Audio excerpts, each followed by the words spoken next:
राधे राधे, जय श्री कृष्णा। मैं सीमा सिंह बड़ों को चैनल इंस्पायर, छोटों को प्यार और बराबर वालों को तहे दिल से नमस्कार करती हूँ। आज हम नाग पंचमी की एक नई कहानी सुनेंगे। आज मैं आपके लिए एक नई कहानी लेकर आई हूँ। आशा करती हूँ यह आपको ज़रूर पसंद आएगी। आइए अब हम नाग पंचमी की एक नई कहानी सुनते हैं। अगर आप नाग पंचमी का व्रत करते हैं, पूजन करते हैं, तो आपको व्रत और पूजन के साथ में कहानी भी सुननी चाहिए। इससे व्रत का पूरा फल प्राप्त होता है। बात बहुत पुरानी है। एक बार नागलोक में सभी छोटे बड़े नाग, सपेरे, नाग देवता और नाग माता से बोले कि हे पितामह, हे मातामह, कलयुग में हमारी क्या पहचान है? कौन हमारी पूजा करता है और कौन हमें मानता है, इसका हमें कैसे पता चलेगा? हमारी पहचान धरती पर कहीं गुम तो नहीं हो गई, इसका हमें कैसे पता चलेगा?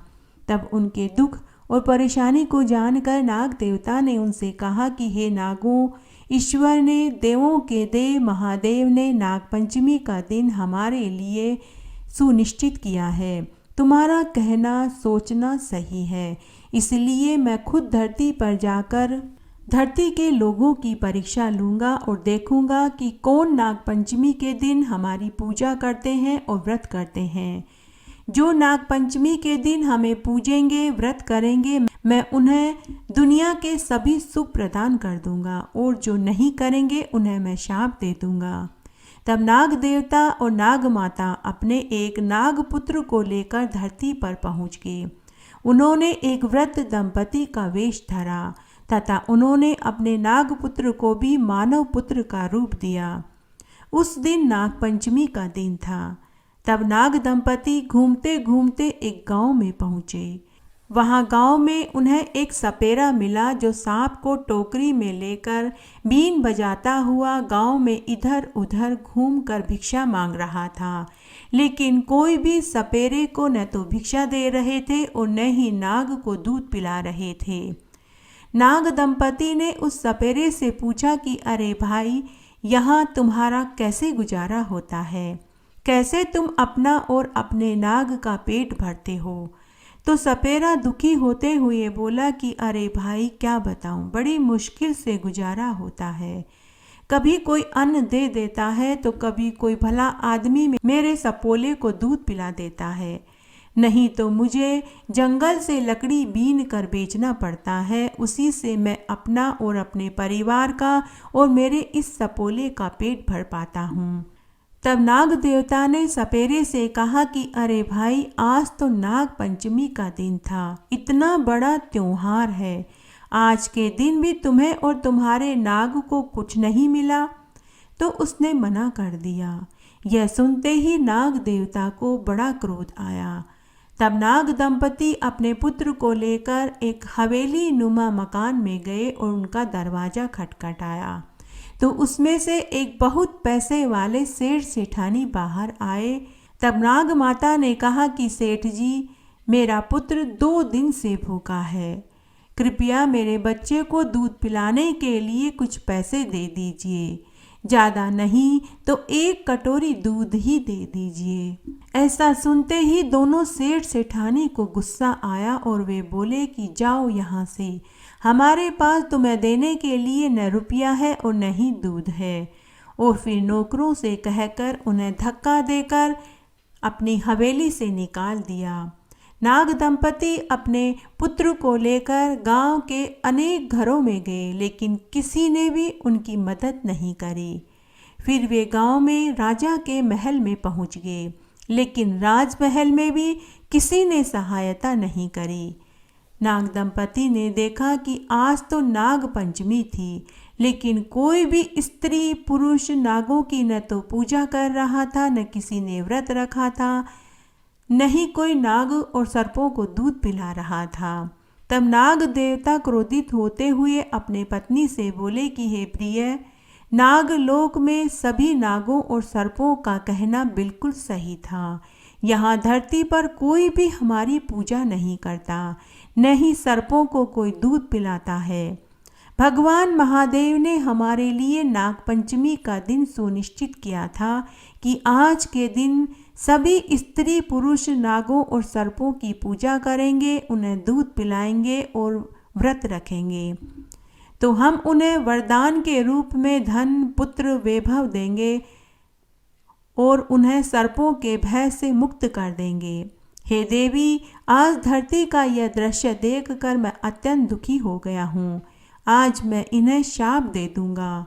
अभी नाग देवता की बात पूरी ही होने वाली थी कि उन्होंने देखा कि उसी गांव के एक साहूकार परिवार के बेटे की बहू थाली में पूजा की सामग्री, ओढ़नी, कच्चा दूध, मिठाई, इत्र, फूल आदि लेकर उसी सपेरे के पास पहुंची और उसने सपेरे से कहा कि भाई, आज मेरा नाग पंचमी का व्रत है।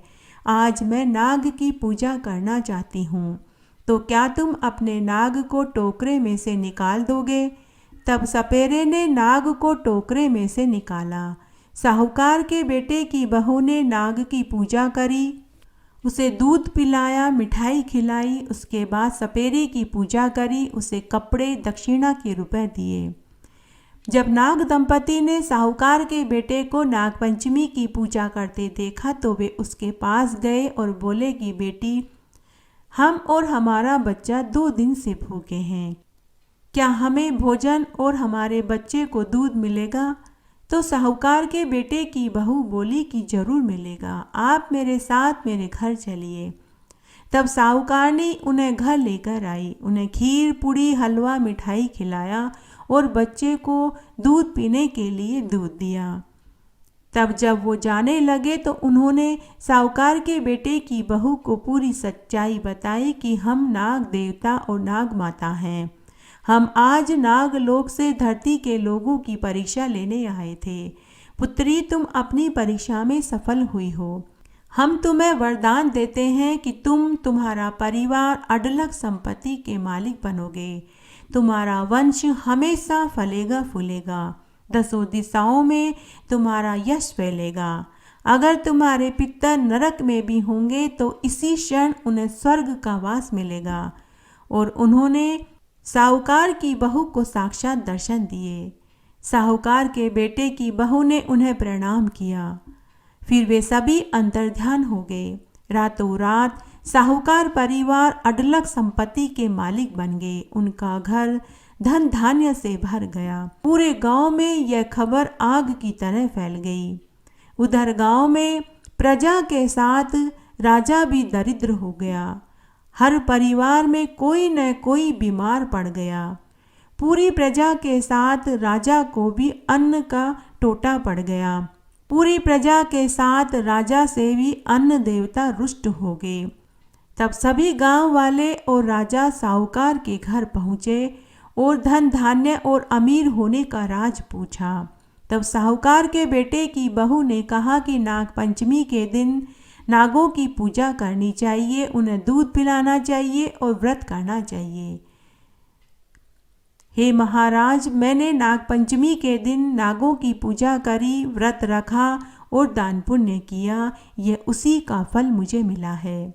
इस तरह समय बीतने लगा। साल भर बाद जब दोबारा नागपंचमी का दिन आया तो राजा के साथ पूरी प्रजा ने नागपंचमी का व्रत किया, जिसके फलस्वरूप सभी की सभी इच्छाएं पूरी हो गई। तब राजा ने पूरी नगरी में ये ढिंडोरा पिटवा दिया कि सभी नागपंचमी का व्रत करें, सर्पों और नागों का पूजन करें। इससे बांझ स्त्री को पुत्र, कुंवारों को मनपसंद जीवन साथी, सुहागिनों का सुहाग अखंड रहता है और बुजुर्गों को वैकुंठ का वासा मिलता है। जो कोई भी मनुष्य इस महात्म्य को पढ़ता है, सुनता है, सुनाता है, उसकी सभी इच्छाएं नाग देवता पूरी कर देते हैं।